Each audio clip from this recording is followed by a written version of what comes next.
Ryan Milton, and guess what? Tick tock, it's Gainz o'clock.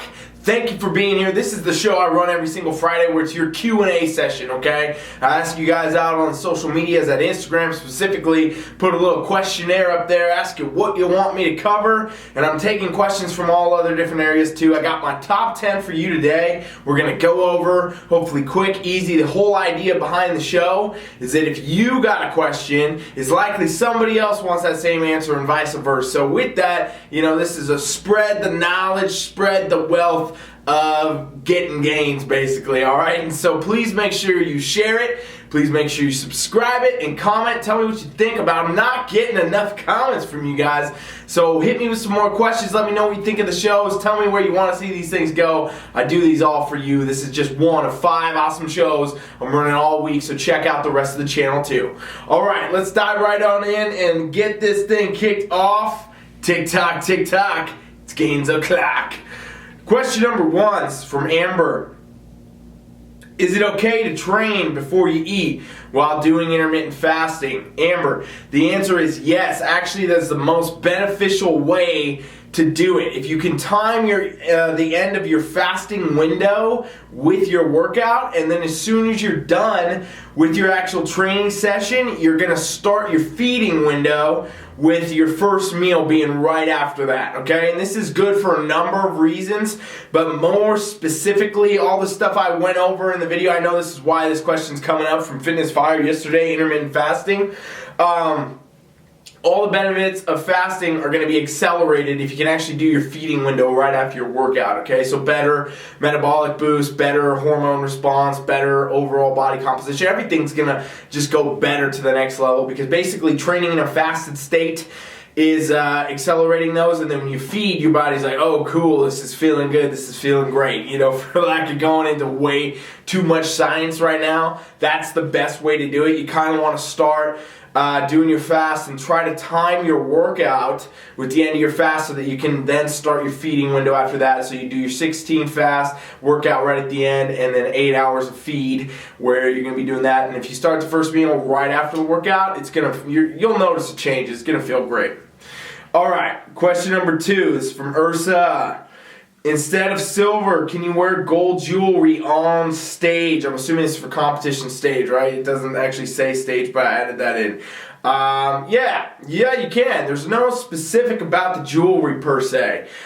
People don't really do it, but you can do it. Like I've even heard Sandy Williamson say, Sandy Williamson, head NPC IFBB judge, she said that there's not even a requirement for like clear heels and things like that. The girls can actually wear colored heels, they just don't do it.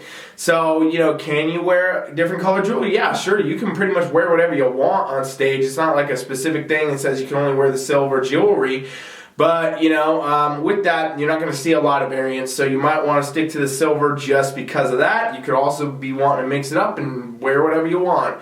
There's no specific rule about it, so you can definitely do that.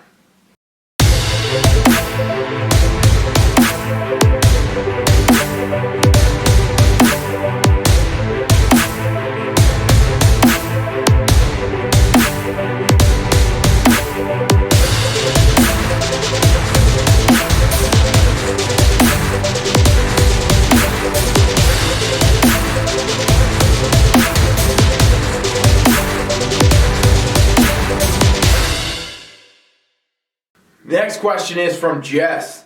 How many times should a competitor be posing per week? Great question, actually, Jess. I would say every day, okay? That's what I would tell you to do. I have all of our competitors, TeamFFLEX competitors, me and the other coaches, we have our competitors doing posing all the time. Have them do posing check-ins where they send it to us or their other coaches or whatever that are on the team and get some feedback. I have them do it between sets in the gym and have them practicing it dedicated all the time. There's a whole bunch of stuff you got to practice with your posing. It's not just doing your posing and I did front pose, I did back pose. You literally got to practice every part of it. You got to walk out, you got to present, you got to do everything, walk off. You got to also practice holding poses for specific amounts of times for when you're off on the sidelines, while the rest of the class is going, etc. There's all these different things you want to do. You want to experiment with it, and you want to get very comfortable because when you get on stage, what happens to a lot of people is no matter if they've done one show, they've done no shows, they've done 25 shows, you get a little bit of nerves going. You get a little bit of that excitement going. And sometimes it's easy to forget what the hell you're doing when you get out there because you're just seeing all the bright lights and the audience and the crowd and everything. And, you know, you want to basically program that posing into you so that it's pretty much just on point no matter what, no questions asked, you're going to hit it even if it's on autopilot. What I always say is, you know, I should be able to wake someone up at 2 a.m. and blow a whistle and say pose, and they should be able to hit their routine perfectly because it's just ingrained in them that much. So practice your posing all the time. It's unfortunately something that competitors do not pay enough attention to often. They do really well with their training or their diet, and they slack off on the posing until the last minute. And these days, with how high class the physiques are, posing is the make or break for a lot of competitors, the presentation and the posing. So make sure that you have a really good posing routine and that you're practicing it very, very often. Question number 4. What's the minimum amount of weeks you have prepped someone for a show? So what is the shortest prep I've done, I guess, is what Bell is asking here. The shortest prep that I've ever done for athletes would be, I don't know. I mean, it's hard to say. I know I've done some 10s and things like that, but people already had like come off of a different show recently and then joined training with me for a different one. My recommendation might be the better answer. My recommendation would always be to do a 12 to 16 week at least prep, no matter what, no matter where you're at, no matter what you're doing, unless you're going from show to show, obviously, right? Because people do that. They might do a show and then do another one 2 weeks down the road, whatever. Obviously, not doing a 16-week prep for that one too, but you know, starting the season at least with that much time, 16, 12 weeks. I always say give yourself a little more time than you think you need. I know a lot of people want to rush their prep. They want to like wait till the last minute, think they want to do an 8 or 10 week prep. Really, really hard because basically they hate being on prep, but in reality, if you think you're doing a short prep and you are getting results, then you're doing things that are way too extreme. And that's probably also why you hate prep. It's because you've done your other preps way too extreme. If you draw your prep out a bit, you do a 16, you do a 12 week, you know, now you got time to fix anything that comes up. You know, life circumstances can come up. You know, God forbid you fall off the program, something happens. You know, now you have a little bit of leeway. You got a little extra time to make things up. Maybe stuff's not moving as it was supposed to or how you thought it would, or you're extra stressed at work and that's causing you to not lose, you know, body fat the way you should. All these things come into play. And so the longer prep gives you more time. It gives you more, you know, obviously leeway to make up for things that could or could not happen. And then also it really ensures that you can have a more relaxed approach to your prep. You can settle into it and do it in a sustainable, long-term type manner so that you're not doing really extreme stuff that's going to damage your body in the long term. Doing a longer prep in a sustainable way, you know, doing it the right way is going to be far, far better for you than trying to cram and do a short prep. So that's my kind of answer to that question. I went a little bit off there, but, you know, basically that's what I think you're looking for.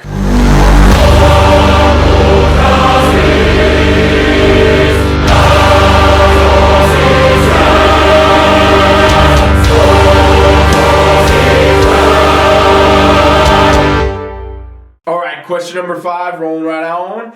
Is it normal to lose only a pound or so a week, and can you do it faster? This comes from Stacy.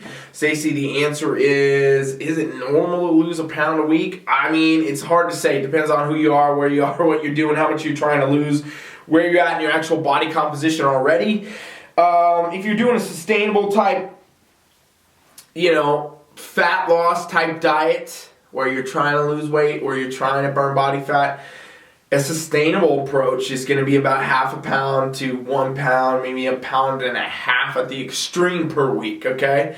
A sustainable long-term approach is going to be about a pound a week. You know, that's what I would say, honestly, for most people. That's the one that's going to work the best. But obviously, if you're super, like, overweight, you know, obese, something like that, you could definitely lose more per week by just getting on track. Because basically the amount of calories you'd be taking on to be at that body weight would be so immense. Getting any amount of control over them is going to result in faster results, obviously, comparatively. But if you're relatively lean, you know, half half a pound a week, that's all great. You shouldn't want to do it too fast. Again, kind of go back to the last comment. If you do things that are extreme, it's not going to work out for you. It's not going to stay long term. It's it's a rubber band effect. If you pull one side of a rubber band, it's only so long before it breaks and it snaps back. And that's what will happen to your body, your results, your physique, everything overall. You kind of want to just avoid all that. And the best way to do it is do it a sustainable way. I think there was more to that question. Can you do it faster? Yeah, you can, but it won't be sustainable, right? It's basically what I just said. So make sure that you have a sustainable approach, and even if you don't feel like it's coming fast enough, the scale's not everything. The scale's going to go up, down, all around. You might go up some weeks, you might go down more. I'll tell you, the graph of weight loss for every client I've ever coached that got significant, great transformations, it looks like this. It goes like this, it goes up, it goes down, and then eventually it lands at the marker if you continue the process. And you can fight through all the self-doubt and shit that comes with the scale. All right? Question number 6. How do I figure out which competition to do? There are so many, it is overwhelming. This is from D. So if you're looking for competitions, I would say first things first, you should ask your coach. Okay? If you don't have a coach, get yourself a coach. That should actually be your first step, okay? If you're going to go compete, get a coach. Streamlines the process, makes it easy. A lot of people I know think that they can do this stuff on their own. It's hard to do. You need years and years of experience and immense amounts of knowledge to do it. It's not just like, oh, you know how to work out in the gym good so you can try to prep. Prep is a whole different thing, and you got to know how to register. You got to know how to get a membership. You got to know how to do all these things.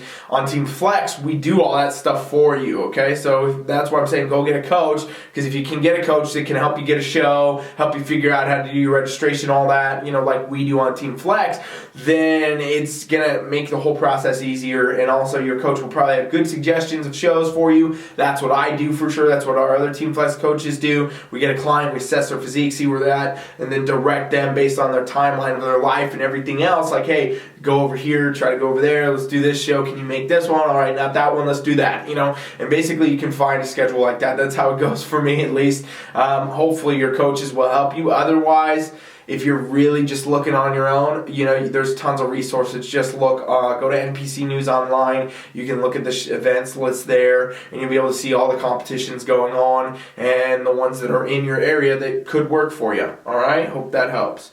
Question number 7 from Amber. There's always a lot of Ambers on these questionnaires. How can I get a glute ham tie? That is a question that a lot of people ask all the time. I'm surprised it actually hasn't been on the show yet. That I don't remember. Maybe it has. How do you get a glute ham tie is, a lot of people think it comes from doing like tons of cardio. A lot of women think that if they do a lot of cardio, they're going to be able to get a glute ham tie, whatever. Glute ham tie actually comes mainly from well-developed glutes, okay? So glute development taken to the next level with good conditioning is what provides a glute ham tie. There's no cardio or specific exercise you can really do to target it. You're not going to be able to bring it through. You need to basically develop the glutes a lot and then get lean enough that you can see it, okay? And that's what's going to happen. That's what the glute ham tie is. Develop the glutes, develop the hamstrings, and then get right conditioning, and you'll be able to have a glute ham tie.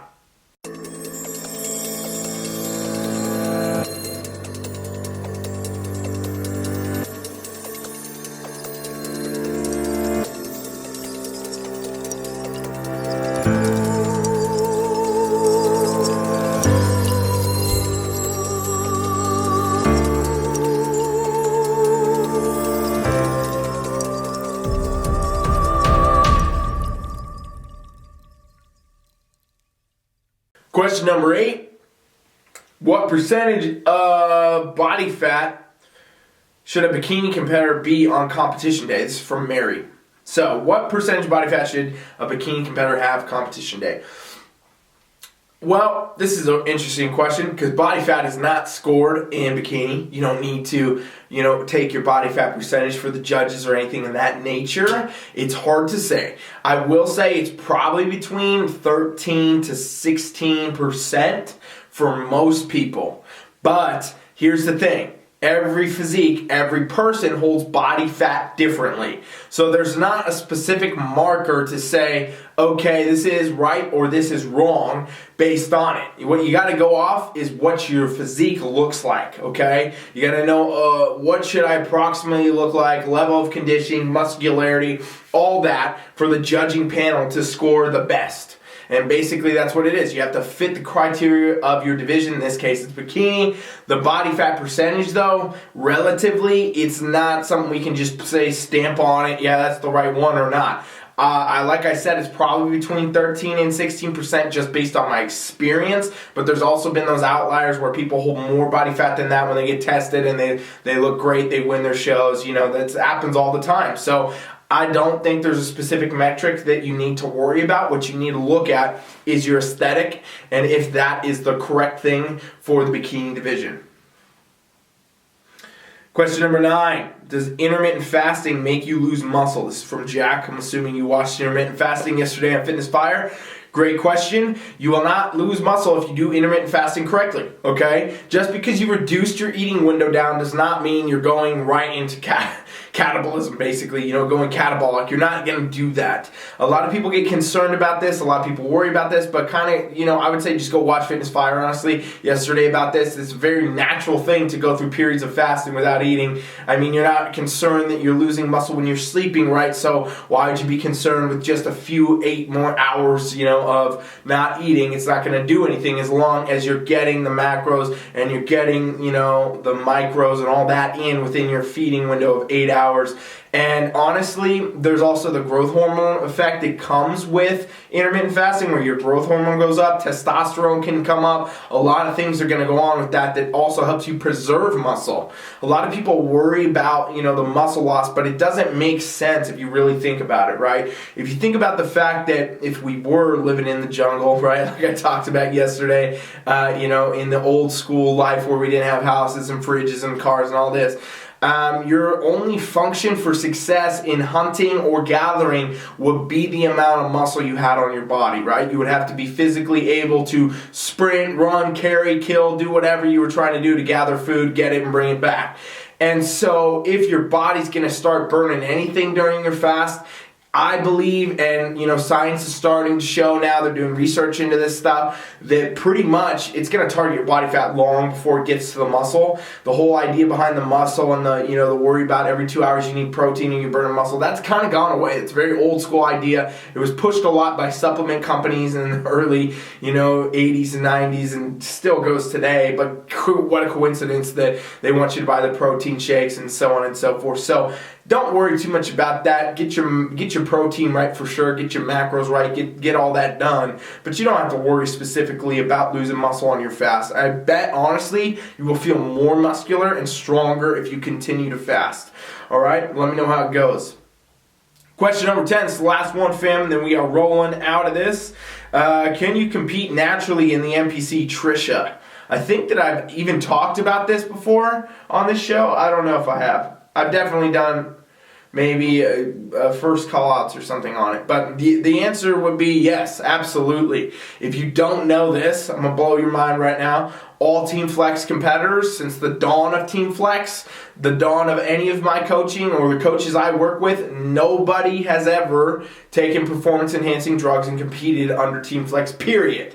Okay? So you'll see all the crazy transformations. You'll see all the awards, literally hundreds and thousands of top-placing competitors at this point in my career, and none of them have ever once taken any performance-enhancing drugs, steroids, SARMs, any anabolics whatsoever. It's not a thing, okay? I barely even ever have. I don't even tell people to take protein powder. I'm not telling people to do any of that stuff. So, with that, yes, they can do NPC. You will see most of the people that I coach do NPC, and they do well in NPC. You don't have to stick to these natural federations to think you're going to do good. You can go to the NPC, and you can do great. There are natural pros. We have natural pros on the team. We have them all over. IFBB pros, everything. So with that, you got to understand, yeah, you totally can do it naturally. And you honestly should absolutely always do it naturally, because when you start doing the drugs, you start doing that stuff, you're going to get terrible side effects, and you're basically shortcutting your career length as a competitor, and also, unfortunately, shortcutting your quality of life. If you look at all the people that did a lot of, steroids and performance-enhancing drugs, when bodybuilding was really prevalent and it was the thing to do,